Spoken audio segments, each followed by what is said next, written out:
bonjour à vous, face à vous et face à moi, Jean-Michel Deliveau, bonjour. Bonjour. Vous êtes député La Gauche au Grand Conseil vaudois et conseiller communal de la ville de Lausanne. C'est exact. Avocat aussi, puisque vous venez de le préciser hors antenne, vous n'êtes pas un politicien professionnel. Non, et je pense que comme beaucoup de gens... Ouais. Mais c'est essentiel pour vous de le revendiquer et de le rappeler. Oui, parce que la politique n'est pas mon métier. Je pense, et surtout, il faut que chacun et chacune puisse participer d'une manière ou d'une autre avec un engagement politique. Et c'est décisif que l'engagement par rapport à des problèmes sociaux, par rapport à des problèmes qui peuvent intéresser la situation de chacun et chacune.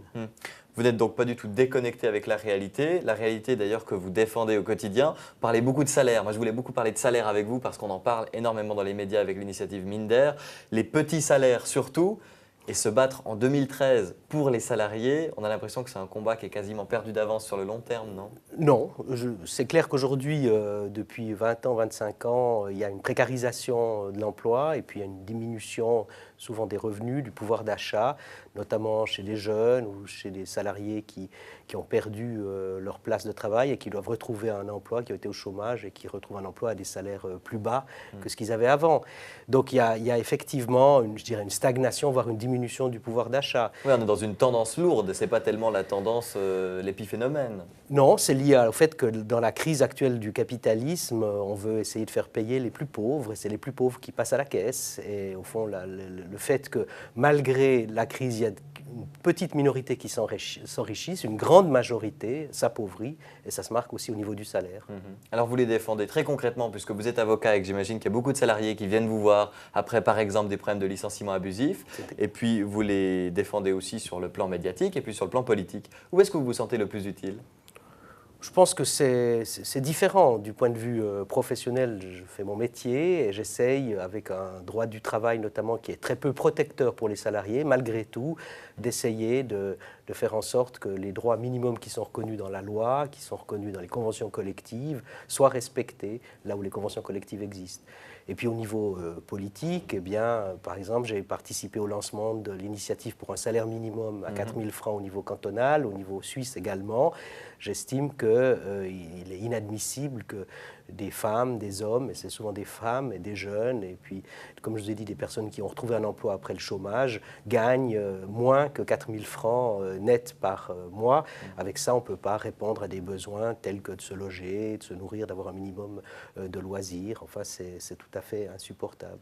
Vu de l'étranger, de la France surtout, on est un pays de fous. Régulièrement, on vote sur des thématiques pour défendre les salariés, et les salariés, la population, décident de voter contre. Vous avez parfois envie de changer de peuple, de prendre des Français pour qu'ils acceptent un peu vos initiatives pour défendre les salariés. Ça, vous avez raison. Les Français ou d'autres peuples se disent « mais on est complètement gaga ». Ils ne comprennent pas. On vote contre les 5 semaines de vacances, on refuse les 40 heures, etc. Mais je crois que c'est lié au fait qu'on a fait croire aux citoyens et citoyennes suisses qu'ils étaient privilégiés et qu'il fallait conserver leurs privilèges, qu'au fond, le fait que l'économie, c'est-à-dire les banques ou les grandes entreprises marchaient bien, était lié au sacrifices qu'ils étaient prêts à consentir. Et puis je dirais, il y a un deuxième aspect, c'est que beaucoup de salariés sont en Suisse immigrés. 25% de la population sont des travailleurs ou des travailleuses étrangères. Et évidemment, ceux-ci n'ont pas le droit de vote. Et ça, pour vous, c'est un problème. C'est-à-dire que si eux pouvaient voter, ils voteraient différemment. Ça, ils mettraient un peu de révolte personne dans la ne peut culture le dire, mais suisse. je pense que c'est sûr que sur ces questions-là, en tout cas, ils savent ce que c'est de travailler dans des conditions extrêmement dures parce que la plupart ont des métiers qui ne sont pas forcément qualifiés et qui ne gagnent pas énormément. Et ils savent qu'une augmentation de salaire, la possibilité de diminuer le temps de travail, d'avoir moins de stress, la possibilité d'avoir une semaine de plus de vacances, eh ben, ça compte. Et c'est pour ça que les salariés français ils regardent de manière extrêmement, disons, étrange les résultats de vote sur ces questions-là parce qu'ils se disent ben, les Suisses, ils sont un peu gaga, ils acceptent au fond de se serrer la ceinture et ils en rajoutent une couche. Bon, vous dites on nous a fait croire qu'on était un pays de privilégiés. C'est peut-être une croyance, mais aller en Espagne, ce sera une conviction que nous sommes un pays de privilégiés. C'est-à-dire que c'est effectif que la situation économique et sociale en Suisse n'a rien à voir en Espagne, où 25% des jeunes sont officiellement au chômage. Il y a peut-être, non, 25% de la population est officiellement au chômage. Et les jeunes, c'est encore plus. Les jeunes, c'est encore plus, c'est près de 50%. Donc ça, on n'a pas. Mais c'est aussi vrai que disons en Suisse, on connaît des catégories, enfin un certain nombre de personnes qui sont dans des situations de difficulté. Je pense par exemple aux femmes seules qui élèvent des enfants. Quand on voit le niveau des prix des loyers, aujourd'hui il n'est presque pas possible de se loger à un loyer abordable dans l'arc lémanique. le prix aussi, par exemple, des soins dentaires qui ne sont pas pris en charge par la LAMAL et qui coûtent pour des familles.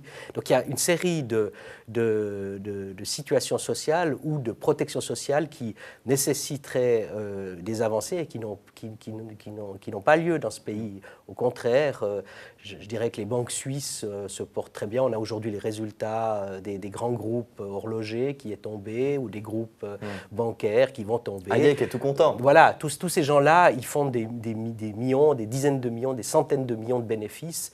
Et bien, c'est cette richesse-là qui a été accumulée à travers des décennies, hein, et aussi à travers le travail des salariés de ce pays. Vous nous en avez dit 2 mots, il y a toute une série de petites problématiques sociales. Est-ce qu'il faut les changer petit bout par petit bout? On rembourse le problème des dents dans l'assurance maladie, on fait ceci, on fait cela, ou est-ce qu'il faut faire table rase? Écoutez, je pense qu'il y a 2 niveaux de problèmes. Il y a effectivement un certain nombre d'améliorations immédiates à essayer d'obtenir, par exemple l'existence d'un salaire minimum ou le fait que les soins dentaires de base soient remboursés par les assurances.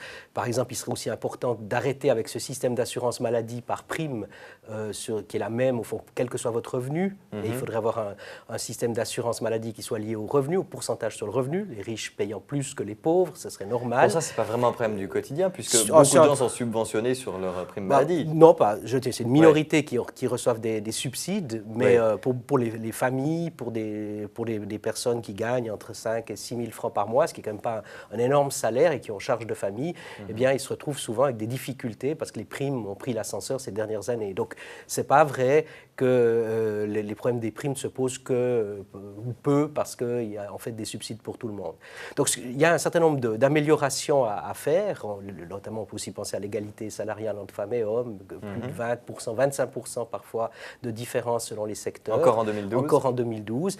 Donc ça c'est un aspect, et puis il y a évidemment une interrogation et une alternative à construire par rapport à un système qui aujourd'hui est en crise, qui depuis plusieurs années est en crise, et qui va droit dans le mur, par exemple au niveau écologique, puisque maintenant tous les experts du GIEC le disent, on va vers 2 degrés, voire plus, 2,5 degrés, voire 3 degrés de plus en 2050, ce qui veut dire un réchauffement climatique qui aura des conséquences dramatiques pour l'environnement et pour la population dans une série de régions, même chez nous.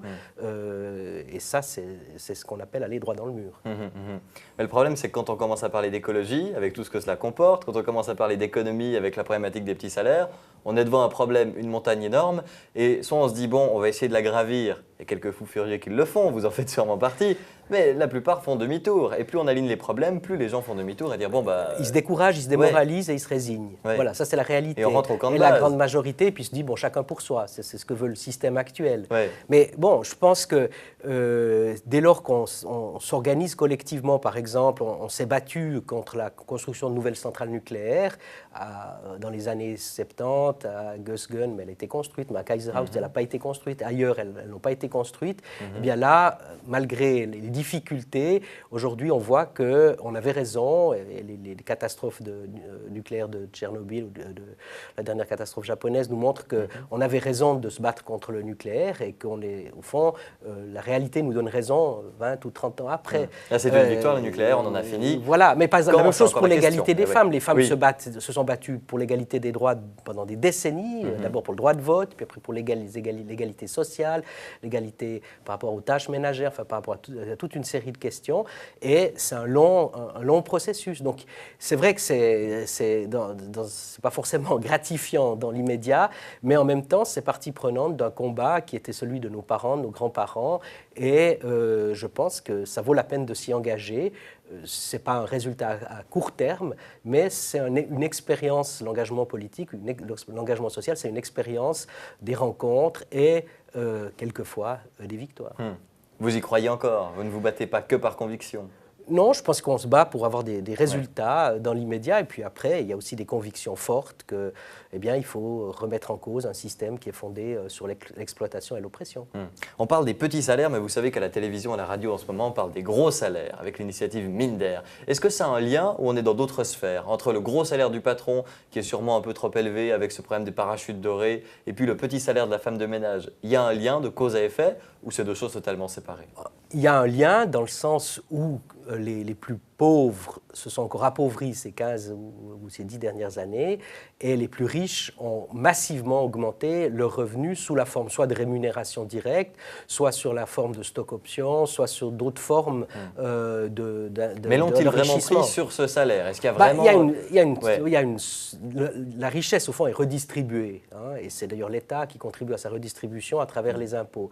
Alors, selon le système fiscal, et en Suisse, ce système fiscal favorise beaucoup les plus riches, c'est bien connu, c'est un paradis fiscal, la Suisse, mais selon ce système fiscal, selon, si vous voulez, la possibilité pour les salariés de se battre, par exemple dans la chimie baloise, si on prend l'exemple de Vasella, eh bien, les salaires... Qui est parti. Mais enfin, Vasella avait un salaire qui était des centaines de fois supérieur à l'employé pourtant qualifié de la chimie baloise. Eh bien, au fond, il y a une production qui se fait dans la chimie.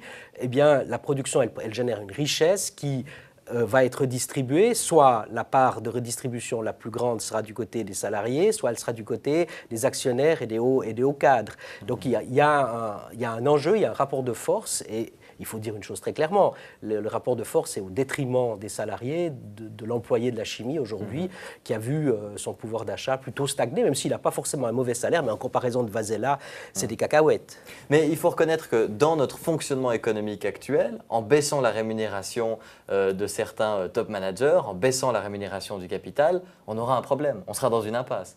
Dans notre système économique actuel, non? Non, je ne vois pas quelle impasse, parce que de toute façon, ces gens qui gagnent des dizaines de millions de francs par mois, si on fait le calcul... Donc l'argument de dire qu'ils vont aller dans d'autres pays, gouverner d'autres entreprises... Non, mais d'abord, ils ne peuvent pas consommer. Ouais. Donc ils spéculent, ils participent à la spéculation. Au fond, mais ils tiennent sûrement à leur million, même si au final ça ne leur sert pas grand-chose. Alors ça, c'est sûr qu'ils tiennent à leur million, et d'ailleurs ils se défendent bien, et ils ont les moyens de se défendre. Mais au fond, ils ne contribuent pas au bien-être de la société, ils contribuent uniquement par leurs millions tout au plus à des manœuvres spéculatives ou à des investissements sur lesquels ils essayent d'avoir le meilleur rapport à court terme et pas du tout un enrichissement de la collectivité publique. Donc un autre, moins payé, ferait le même boulot aussi bien. C'est ce que écoutez, vous nous dites. que vous ayez 15 millions ou 250 000 francs par année, il y a quand même, disons, vous n'arrivez pas à le dépenser, vos 15 millions. Donc, pour nous, parce qu'on est en dessous, mais une fois qu'on a 15 millions, je suis sûr qu'on trouve une manière de le dépenser, non? Je doute que la consommation des plus riches se fasse à ce niveau-là. Il y a un moment donné où vous avez une saturation. En plus, vous pouvez acheter, disons, 10 voitures, mais disons, vous n'arriverez pas à les utiliser durant l'année en cours, ou difficilement. On va parler des impôts un peu, j'ai une vidéo à vous montrer. Mais avant, on parlait un peu de votre métier et du fait que vous êtes avocat. C'est vrai qu'un avocat, en général, c'est plutôt de droite. Hein. Je pense que vos collègues, il y en a plus de droite que de gauche. Comment ça se passe dans la relation avec les autres avocats, aux réunions d'avocats? Écoutez, ça se passe bien, il y a des règles et voilà. Vous n'êtes pas un peu le bouton noir pour reprendre une affiche célèbre? Oui, enfin disons que je suis minoritaire, très minoritaire dans cette profession d'avocat. Il y en a d'autres qui sont aux juristes progressistes vaudois, aux juristes démocrates de Suisse, qui ont aussi une orientation plus sociale, plus écologique. Ouais, il y a quelques avocats un peu bobos aussi. Alors, il y a les avocats bobos, mais je veux dire, disons, c'est un métier, c'est vrai que c'est un métier où la reconnaissance sociale et surtout aussi l'argent, parce qu'il y a des avocats évidemment qui gagnent très bien. Eh bien, ça fait qu'ils ont plutôt une mentalité conservatrice sur le plan politique. Donc le salaire peut changer la mentalité? Parce que vous avez bien gagné votre vie, vous êtes un avocat, vous avez beaucoup de clients. Non, je gagne bien ma vie, je trouve. Mais ça ne vous a pas changé? Ça ne m'a pas changé, mais je gagne, disons, comme un salarié moyen que je vous disais, entre 6 et 8 000 francs. Pas plus que ça, comme avocat. Pas plus que ça. Et je considère ça tout à fait normal, parce que ça correspond à mes besoins. Et je ne trouve pas qu'une rémunération supérieure corresponde à une nécessité dès lors qu'elle permet aujourd'hui de satisfaire un certain nombre d'exigences liées à la vie courante. Et un avocat sans Porsche Cayenne est un avocat quand même? Tout à fait. J'ai une Twingo, et j'avais des Renault, Oui, 4, d'accord. et j'avais des 2 chevaux, donc vous voyez que je suis dans la ligne. Oui, tout à fait. Je vous montre cette vidéo, on réagit juste après. Regardez. Money, money, money must be funny in the rich man's world. Money, money, money, always sunny in the rich man's world.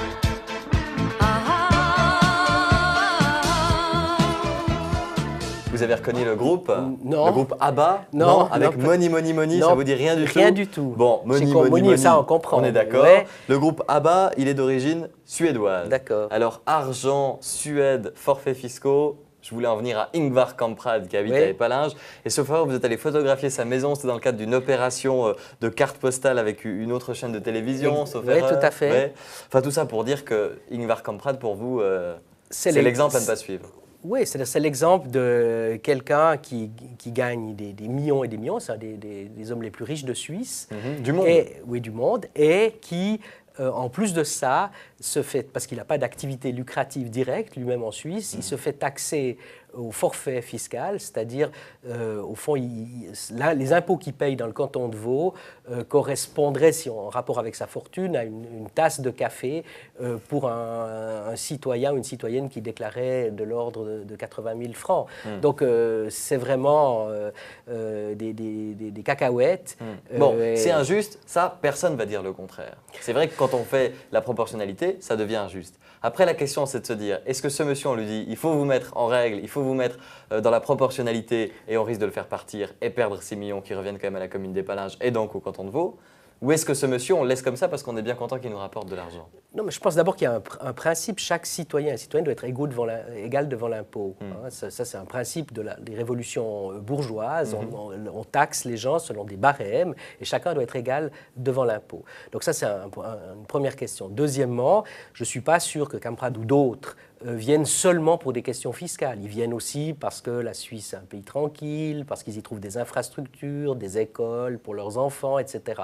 Donc, en plus, Bon, en l'occurrence, Ingvar Kamprad, l'école pour les enfants, non, c'est peut-être le pas pour cas. lui, mais d'autres personnes qui Oui. viennent, qui s'installent sur la côte et autres, grands personnages du cinéma ou du sport automobile ou autre, Ouais. eh bien, ils viennent On a parce qu'ils reconnu Delon et Schumacher. voilà. Ils viennent parce qu'ils ont voilà, un certain nombre d'avantages, et je ne pense pas, d'ailleurs, la preuve est que, par exemple, le canton de Zurich, hein, où on a supprimé les forfaits fiscaux, eh bien, du point de vue des ressources du canton, cette suppression n'a pas eu l'effet de ruiner le canton. ruiner le canton. Au contraire, au fond, il y a eu en fait de meilleures ressources fiscales à ce niveau-là, parce qu'aussi, il y a un aspect d'inégalité même par rapport aux gens qui ont des revenus élevés, mais qui ne sont pas soumis aux forfaits fiscaux. Et donc, il y a plusieurs éléments qui entrent en ligne de compte dans la fiscalité. Et de ce point de vue, je ne pense pas que Kamprad ou d'autres partiraient le ventre à terre parce que tout à coup, on leur dit qu'ils doivent payer des impôts comme chaque citoyen. Je pense qu'il faut le faire. Mais vous comprenez que le syndic d'Épalinges, par exemple, ait un peu peur parce qu'il doit faire des économies et en plus on commence à faire peur à son principal contribuable. Oui, mais enfin bon, je veux dire, de toute façon, les infrastructures, que ce soit les routes, les hôpitaux, les écoles, etc., ne sont pas seulement communales, elles sont cantonales, elles sont voire fédérales, et il n'y a pas de raison. n'ait pas peur. Peut-être qu'il perdra, j'espère pas pour lui, hein, mais s'il perd Kamprad, eh ben, de toute façon, il fait partie, disons, d'une communauté, d'une collectivité qui investit pour l'ensemble de la population et aussi pour les habitants d'Épalinges. Ingvar Kamprad, s'il est menacé, il peut venir vous consulter comme avocat, Jean-Michel Deliveau, d'une manière ou d'une autre. Il peut. Je pense que je l'augmenterai mes tarifs. Et puis surtout, je suis pas C'est pas sûr. égal ça. Le tarif Bon, de l'avocat doit aussi être égal. Oui, mais ça dépend des résultats. Et quand même, voilà. Et là, il faudra voir. Mais non, je ne pense pas qu'il viendra me consulter. Il y a beaucoup d'autres avocats spécialisés en matière d'évasion fiscale qui sont certainement plus compétents que moi dans ce domaine. Dans l'immédiat, dans quel combat on va pouvoir vous suivre? Dans l'immédiat, en avril, au Palace à Lausanne, Au Palace? non, au Beau Rivage, pardon, Ah d'accord, à Lausanne. au Beau Rivage. Au Beau Rivage à Lausanne, il y a un sommet des traders de matières premières. Vous Ah, savez d'accord. quand l'arc lémanique et Zug sont, disons, ont la spécialité d'attirer les entreprises comme Vale aussi, donc des entreprises qui soit sont productrices, extraient des matières premières comme des entreprises minières, voilà, comme Vale qui est la principale entreprise minière brésilienne. C'est installé dans le canton de Vaud Vaud, à récemment. Saint-Pré. Et il y a des traders et des investisseurs qui vont se rencontrer au Beau Rivage D'accord. en avril et nous allons essayer de soulever un tout petit peu le voile sur les activités de ces gens-là qui sont en fait des affameurs, des spéculateurs, parce que la spéculation sur les matières premières, notamment sur l'alimentaire, mais aussi sur les mines et sur d'autres produits, le charbon et autres, provoque des catastrophes pour les populations concernées dans le monde entier. Et qui bénéficie, si mes souvenirs sont bons, d'un traitement de faveur de la part du canton de Vaud, si Alors, on parle de Valais en l'occurrence. Voilà, alors Valais, Ouais. il a obtenu des exonérations fiscales. Et puis, deuxièmement, ce qu'ils obtiennent aussi, et c'est ça qui est scandaleux, c'est que, évidemment, ils optimisent ce qu'on appelle l'optimisation fiscale, c'est-à-dire que la Suisse ne taxant que très peu les bénéfices très importants qu'ils font. C'est comme les îles Caïmans ou le Luxembourg ou le Liechtenstein. Ouais. Ils concentrent, la multinationale concentre en Suisse l'ensemble de sa La taxation facturation, fiscale, ouais. et puis elle obtient ainsi des avantages importants, tandis qu'au Brésil, où justement par exemple Vale et puis c'est une entreprise d'origine brésilienne, eh bien elle devrait encore payer à l'État brésilien des millions et des millions. Alors elle échappe de cette manière-là au fisc. Donc qu'est-ce que vous ferez devant le Beau Rivage? Vous allez faire une Écoutez, manifestation, une flash mob? nous sommes nombreux à travailler à la préparation d'abord d'un forum de contre-information deux jours avant, et puis une manifestation de rue qui, j'espère, contribuera, en tout cas modestement, à montrer l'aspect nuisible, prédateur et pilleur de ces sociétés de trading. Il y aura de la castagne un petit peu. parce Non, que la non, police non, sera là. non, c'est tout à fait pacifique. Et, Ouais. bon, je veux dire, la Suisse, c'est un des pays où l'impérialisme suisse est très caché, parce que c'est pas comme le Mali où les Français envoient des troupes et tout le monde sait qu'il y a France-Afrique et qu'ils ont des intérêts. Ça se passe toujours de manière feutrée. Les banques, les assurances, les sièges sociaux de grandes multinationales et justement... Et le gouvernement n'a pas un lien direct, il faut quand même leur laisser ça. Le gouvernement suisse n'a pas de lien direct avec Valais. Non, il favorise, vous l'avez rappelé, le Conseil d'État vaudois a quand même, durant Ouais, des de années, manière indirecte. favorisé l'implantation d'entreprises prédatrices et pilleurs disons, des mines dans le monde entier. Bon, on vous suivra dans ce combat comme dans tous les autres. Merci beaucoup Jean-Michel Deliveau. Pas de quoi.